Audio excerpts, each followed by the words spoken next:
verlassen müssen, eine sichere Zuflucht auch in Deutschland zu finden. Und in Deutschland gibt es eine große Bereitschaft, diese Flüchtlinge aufzunehmen. Und das ist ein wichtiges Zeichen. Ein wichtiges Zeichen ist aber auch, und da danke ich dir ausdrücklich, dass wir in der NATO in den letzten Wochen so eine geschlossene Position vertreten haben und damit aber auch ganz deutlich gemacht haben, wir stehen zu unseren Verbündeten ohne Wenn und Aber. Und jeder Angriff auf das Bündnisgebiet hätte eben dann auch die entsprechenden Reaktionen. Und deswegen war es gut, dass wir sehr schnell reagiert haben und unsere Truppen an der Ostflanke verstärkt haben. Wir Deutsche haben unseren Beitrag dazu beigetragen, indem wir in Litauen unsere Truppe verstärkt haben, indem wir bei Air Policing in Rumänien unseren Beitrag verdoppelt haben und jetzt auch, nachdem in der Slowakei der Parlamentsbeschluss da ist, uns auch in der Slowakei engagieren werden. Das sind wichtige Zeichen. Wir stehen als Putin, auch wir Veränderungen vorgenommen haben. Wir haben uns entschieden, Waffen zu liefern in die Ukraine. Das war keine einfache Entscheidung. Wir haben bis zuletzt versucht, diesen Konflikt im Wege von Verhandlungen abzuwenden. Aber als klar war, dass die ganzen Versprechungen nichts anderes waren als Lügen und als Putin mit Gewalt vorgegangen ist, war klar, auch wir müssen unser Handeln nicht nur überdenken, sondern daraus auch die Konsequenzen ziehen. Eine Konsequenz war und ist, dass wir Waffen, dass wir Ausrüstung liefern an die Ukraine, sie unterstützen.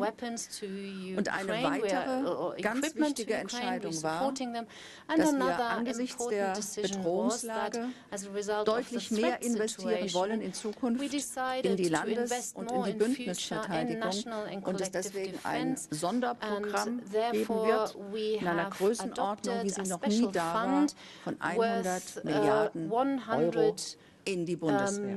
Das ist eine sehr, sehr große Summe, aber sie ist notwendig, das The German leadership is vital as we face this dangerous moment for European security. President Putin's brutal war in Ukraine continues, and the bravery of the Ukrainian people and their armed forces are an inspiration for the whole world. We support their right to self-defense as enshrined in the UN Charter.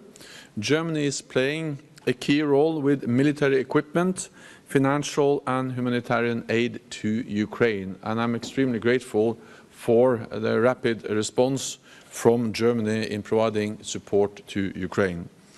Allies are imposing unprecedented costs on Russia, and sanctions are hurting Putin's ability to wage war. Germany is also stepping up to help protect and defend other NATO allies. You quickly sent hundreds of more troops to the NATO battle group you lead in Lithuania.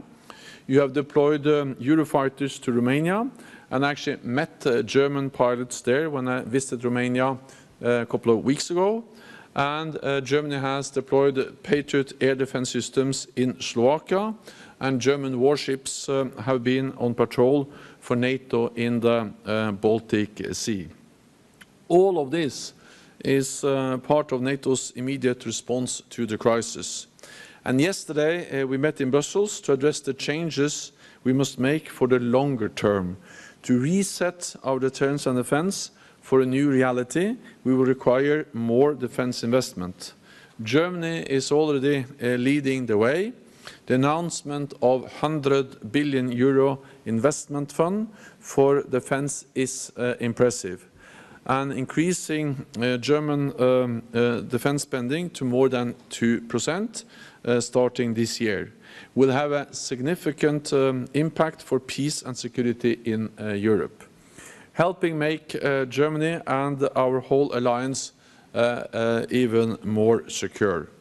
Your investment in fifth-generation aircraft will also be vital for NATO, and it reaffirms Germany's commitment to our nuclear deterrence mission.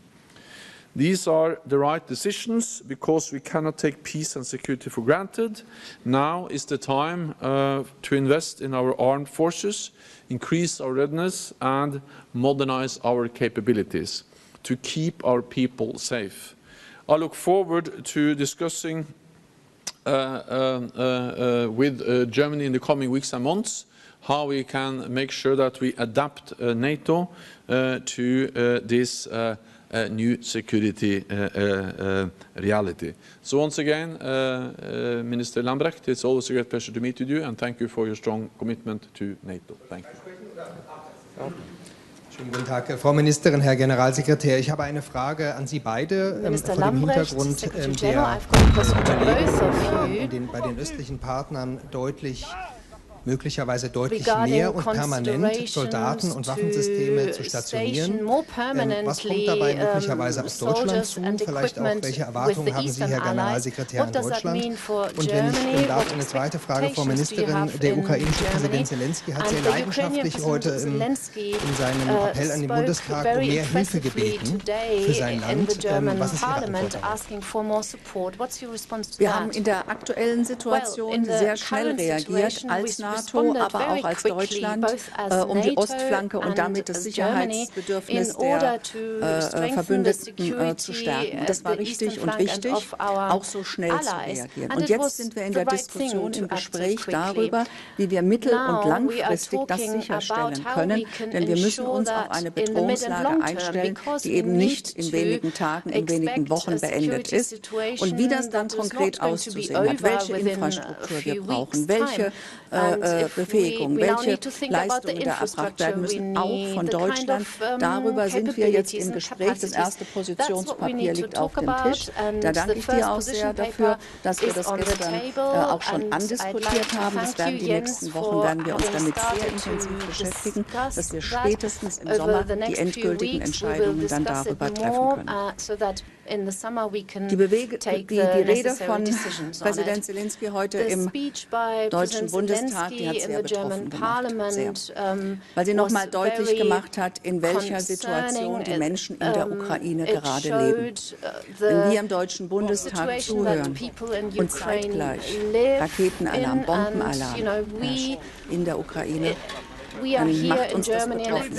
Und das zeigt uns auch, dass wir handeln müssen. Und deswegen handeln wir auch. Wir unterstützen die Ukraine und wir werden sie auch weiterhin unterstützen. Aber wir werden nicht darüber öffentlich in jeder Einzelheit sprechen, weil wir sicherstellen wollen, dass das, was wir leisten, dass das, was wir liefern, auch ankommt, da wo es dringend gebraucht wird, und dass diejenigen, die diese Lieferungen auch durchführen, nicht zur Zielscheibe werden und dass sie so sicher sind, wie man nur irgendwie möglich bei so einer Aktion sein kann. Deswegen kann sich die Ukraine darauf verlassen, dass wir auch weiterhin ein verlässlicher Partner sind, sowohl in Bezug auf Lieferung, auf Unterstützung, aber auch in Bezug auf Humanität, in Bezug auf die Menschen, die ihr Zuhause verlassen mussten und fliehen mussten. Support and agree with what Minister Lambrecht just said. Let me just add that when it comes to NATO presence in the eastern part of the alliance, we have to distinguish between our immediate response, which has already been implemented. We have significantly increased the presence of NATO troops in the east on land, and also more ships at sea and more planes in the air. What we see now is that we have hundreds of thousands of troops on heightened alert across the alliance. We have 100,000 US forces in Europe now, which is an increase of several thousands just over the last weeks. And then we have 40,000 troops under direct NATO command, most of them in the eastern part of the alliance. And then you have, of course, like Germany, doubling the number of troops in the battle group Germany leads in Lithuania. So this is our immediate response, and we will adjust that if needed. But as the Minister said, we have also started now the discussion at NATO to a more longer-term reset of our deterrence and defense. And we have not made the decisions, but we have asked our military commanders for advice. We will receive that in some weeks. Based on that, we will have the political consultations and then finally decisions in NATO in June.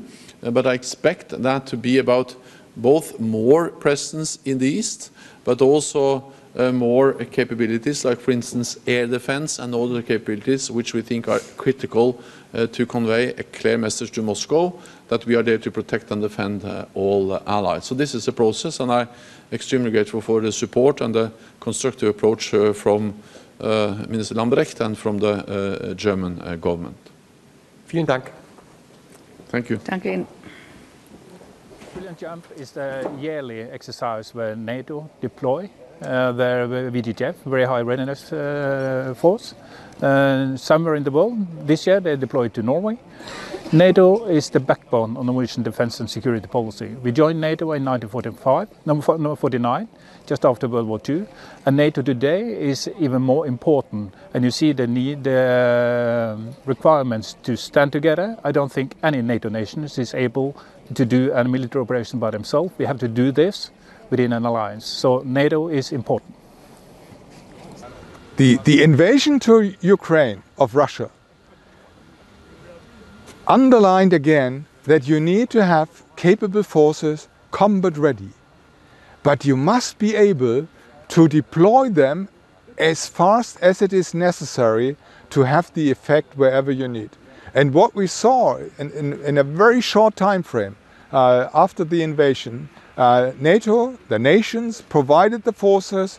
They brought reinforcements to the 4 EFP battle groups, which we have in Estonia, in Latvia, Lithuania and Poland. So the reinforcements in days arrived and reinforced the forces. At the same time, 4 new battle groups were stood up in Romania, Bulgaria, Slovakia and Hungary. And again, nations decided that they will provide these forces, and in very short notice they deployed them. So therefore, this crisis, this war, tells us you need to be ready and you need to be capable to move as fast as it is necessary to any place. And therefore, such an exercise like Brilliant Jump is so important to train our soldiers and to train our logisticians especially to have the capabilities ready, the contracts, so that everything can move as fast as it is necessary. Speed is relevant.